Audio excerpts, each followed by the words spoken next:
more times than not, you don't even really feel like eating. You're having to force it down yourself, really, like little bits and that, that you need, like nutrition bits and that. Why is that, do you think? Just because you're dehydrated and that, you're not really. Your body don't just go, because you're not eating for so long, your body don't just go, oh shit, I'm going to indulge now, do you know what I mean? And that's not really the best thing to do. You're meant to like refuel fairly slowly and that. Are you like gulping down water, or are you sick if you like? If you like. Yeah, I've been thirsty, been drinking a lot. Yeah. But just the eating part, you're not really. You must make yourself sick though if you're just like necking loads of water straight after weighing. That's the thing. You've got to really, you've got to time it properly and that. You know what I mean? Got to proper time it properly. Next this though, I like all this light food, so I've been eating for 12 weeks. What do you reckon to Adesanya? Well, to be honest, I don't know. With this fight right now, I don't know, because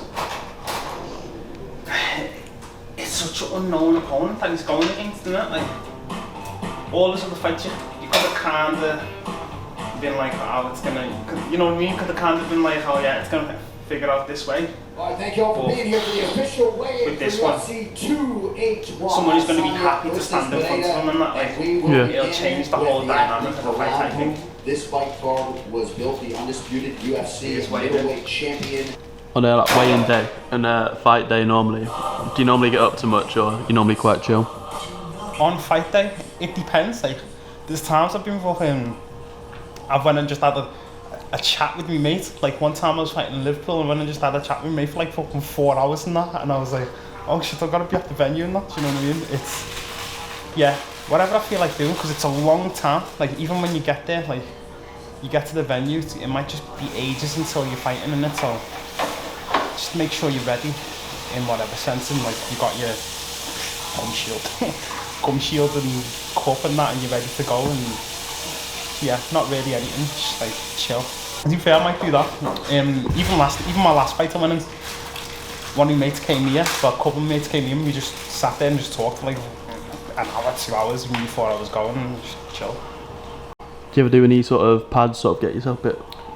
Obviously, like earlier on in the day, or on weigh-in day either. Not really. Maybe if it's like an away fight where like you're not where you're in a different country or city and that, maybe. But not really here, no. Because you've got so much time to do that. You have to. Tomorrow they've got us having to be at the venue at like 2-3 o'clock. Yeah. And the card don't start till like 6, so you've got all time for that. Like when you're there, do you know what I mean? Obviously, face off with Samuel this morning after the weigh-ins. Yeah. What did you make of him? I don't make anything out of these weigh-ins and that. Like it's just you're just standing in front of someone and that. Like it was cool. It was fine. Not much to make of him. He's come to fight. I've come to fight. Yeah, he tried to do this thing. I always try and do this as well, where I go, see you tomorrow, as if my opponent knows that we're not gonna fight or something. Like he goes, see you tomorrow, and I was like, yeah, see you tomorrow. He said it first though, but outside of that, nothing really. It was good. It was. Well, like trying to intimidate you then, like saying it. Yeah, I don't know. It's just like as if tomorrow's this fucking big crazy event or something. It's like, you know, like we knew it's gonna happen. Do you know what I mean? Like, but I always just say it to people, isn't like, I've got something planned for you, but it's the fight. You know what's gonna happen. Do you know what I mean? Have you done a lot of research of his style coming into it, or is that something you leave to your coaches? I watched this fight. Well, I watched this fight against Tobias Harrella, his fellow countryman. It was a good fight. I think Harrella just went and fought him in the worst possible way you could have fought him. But it's a decent fight. He's a kickboxer. Like he's not a kickboxer. What's the thing called? Thai boxer. He's like some guy who's spent time in Thailand and that, doing kickboxing, doing Thai boxing. Yeah, he's decent. His stand-up style, but it's not MMA. Do you know what I mean? Like, he might be a great Thai boxer, but it's not MMA, is it? Like, it's a completely different thing when you open up the rules to other things, like, you know, throws, grappling, wrestling, ground and pound, all them things. So it changes the game a little bit. But yeah, he's a good opponent. He's fought good opponents. he's fought around the world and stuff, got a lot of experience. So yeah, it's a good matchup for me. He's obviously quite different from your last opponent then, Conor, who obviously just wanted to take you down and keep you down. Yeah. Well, you never know, because I was backstage in that last fight, and I seen him hitting the pads and that, because I've known about Conor Hitchens for time, like he's like through the amateur circuit and that, and he came and I just seen him hitting pads and that, and he was looking dead slick on the pads, and I was like, okay, fair play, but yeah, it's, you never know, like this guy might come and shoot, you really never know, like it's just, you just don't know what's going to happen, you know? Yeah. You mentioned his previous win over Tobias Rilla. I felt like that was a fight a lot of people were expecting Tobias to win. Myself anyway. Yeah, yeah, that's the thing, like there's name value, and I don't even think people really looked at the skill of both people or anything like that and really assessed it like that. It's just, we've seen Tobias fight in cage warriors a few times, he's had good performances and that, so we should expect him to win and that. So that's what I mean when I always say, like, people can say all this and that, like, he's going to beat him and all that, but it don't mean nothing until you actually get in there and see what's going on, do you know what I mean? The way you won, like, your last fight against Conor, yeah, the spinning kick, yeah, is that the sort of thing you drill in the gym? Yeah, all the time. Yeah, that's just my style. I've got a style to where, that's the thing about it being an open rule set, it's open to any discipline. So you can go and trick out your opponent, you can go and throw unorthodox things and take advantage of opponents really not training that on a regular. So yeah, it's something that you need to take advantage of really.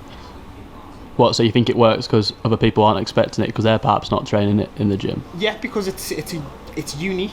The way you set all these things up in MMA, it's unique. Even though a spinning kick, like there's so many martial arts that teach spinning kicks, but because you've opened up the rule set, like the setup's so different for MMA, all the different situations you can throw it in is different for MMA, so it's, even if you went and trained with taekwondo guys or whatever for 10 weeks and that, like it's different because you're setting it up, because you're moving off takedowns, you're moving off grappling, you're hitting it off that and all that type of stuff, so it's unorthodox. It's something that you have to find its own place in the cage in MMA. So yeah. If you don't mind me saying, I feel like a lot of your style is quite unique. I remember watching your amateur fights and seeing you pull guard and throw triangles up and stuff like that, which obviously for MMA pulling guard's not often encouraged as much. Would you say your style's quite unique?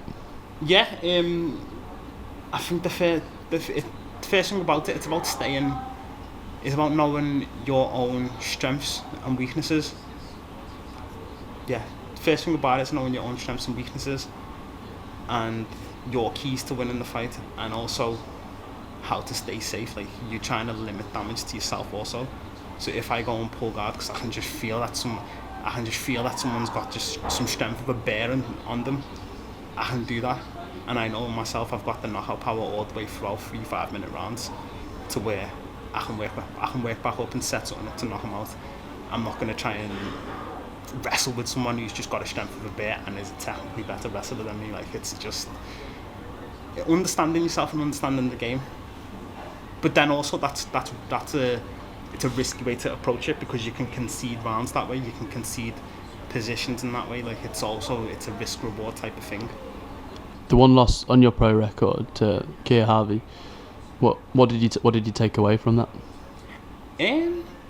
Just more taking your time with setting things up and that. Like it's more that, like, you don't want to go and rush something or force something that's not there. You can end up in bad positions and stuff, and that's more what it was. It's just like I didn't want to force going for like big techniques and whatnot, because you can end up in, if you're forcing it too much, like you're missing these big techniques and stuff, and because you're forcing it, like it's not there for you to take. So if it's not there for you to take, why take it? What are you expecting tomorrow night? I don't know what to expect. I'm coming in with the open mind. I don't know what to expect. He can come in. I'm expecting him to come in and try and throw some low kicks and knees and elbows and stuff, but he might not go and do that. Or I'm expecting to come out fairly hard in the first round and stuff, but he might not go and do that. So we'll see. I don't know what to expect. How do you see the fight ending? I want it to end in a knockout. That's how I see it ending. Yeah.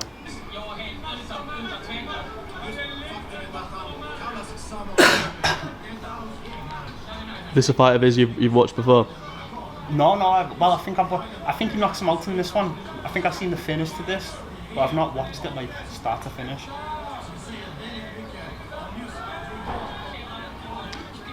Do you get very nervous before any of your fights? You strike me as being someone who's quite relaxed and chill. No, it's a nerve-wracking experience. You do get nervous. Like, I think anyone would be lying to say that they don't get nervous, but it's just more controlling it and just understanding that you know what you signed up for, you know what you're going to do, you know what's going to happen, you know all the potential bad sides, you know all the potential upsides, and that's just what you've got to deal with. Like,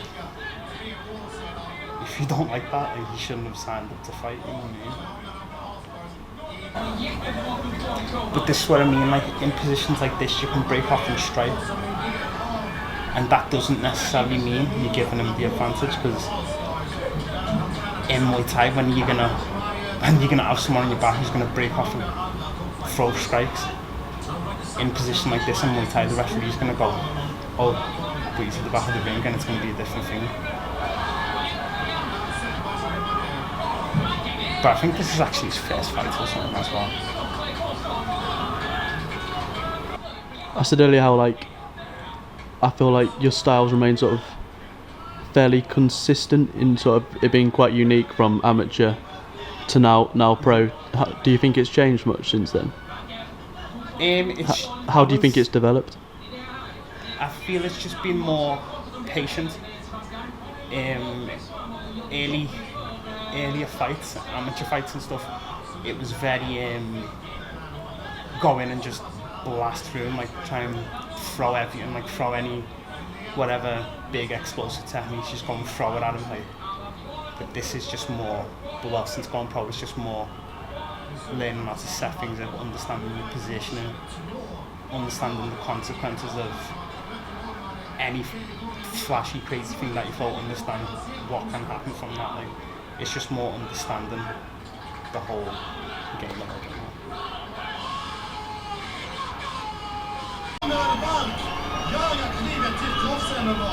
But I think that's the mistake his opponent there just made. He's tried to force it a bit too much. He could have taken his time a little bit more in some of those positions.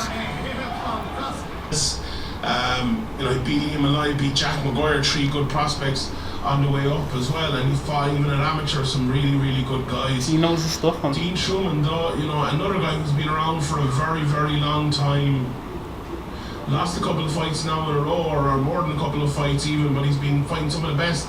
He fought Mans Burnell, fought Marcus Shabby, fought George Hardwick, who's the champion there now, but like, just been around for years and years and years and years, and it has like a very, very good style, very, very good style for making a fighter like Manny Akpan earn it. And I don't know, Dean is better than me, but I'm like, maybe this is a little bit too early again for Manny, only 5 fights into his career to fight Dean Truman. But I don't know, if I have to give my pick, I'll go for Manny, but just because I love his style and I really like him as a fighter. I like Dean Truman as a fighter as well. But yeah, that's a very, very interesting one there.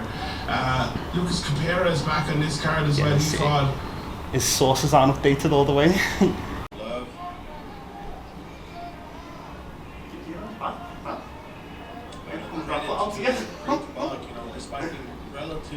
You what, sorry? I might become a grappler out. He's giving us back nicely. Really good.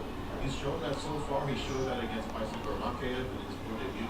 Makiev, by the way, ran a training partner with. We're going to turn to a wrestler tomorrow night here. You might see me with the little white afro on that. You might do. Just bringing back up to his speed if he does get taken down. With a win tomorrow night, how much closer to the title do you think that brings yourself? I'm not really concentrating on that really, on the title really. It's just more. It's more I like highlight reels and that. You know what I mean? I like highlight reels. I wanna just put another one on the highlight reel and that. Really, that's more what I'm concerned about. Because you never, with these titles, you never know. Like someone could be ready to have a title fight and then they get sick and then someone else becomes the fucking contender and stuff. It's so up and down. It's so unpredictable in like contenders and what's gonna happen, this and that. So yeah. Do you think being entertaining interests you more than titles then?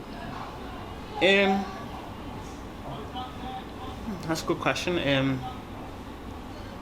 More than the status, more than the belts, things like that. Just putting a good show on for fans. Nah, because you want to win. You want to win, obviously, like, but you want to win in the most exciting fashion. Like, you want to look back at the fights and like that was, and be like, yeah, that was a great fight. Like, it's more that.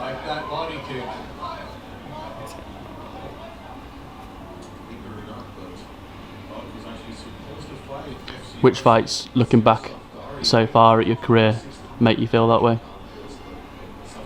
Most of my pro fights, well, more or less all my pro fights apart from my debut, and the loss, obviously. All my fights, like I beat two contenders there, well, three contenders really in the featherweight division. That last one, Conor Hitchens is a very good fighter. Had a lot of amateur fights. I was able to finish him in an exciting way. Ben Ellis, he's getting hyped up as someone who's going to be like a very, very fucking strong contender. He had like, I think before I beat him, he had like 10 fight, like he had like a 10-11 fight winning streak, and people was really high on him. And I finished that one in an exciting way, spinning kicked him and knocked him out. Emily and Malloy also, like someone who's coming out of a really good team. He was knocking everyone out on the regionals as well. So yeah, it's all of them really. All my finishes have been good finishes, I think. Is there anything you think he could do that would surprise you tomorrow night? Him? Yeah. Not really. Nothing that's going to surprise me. No.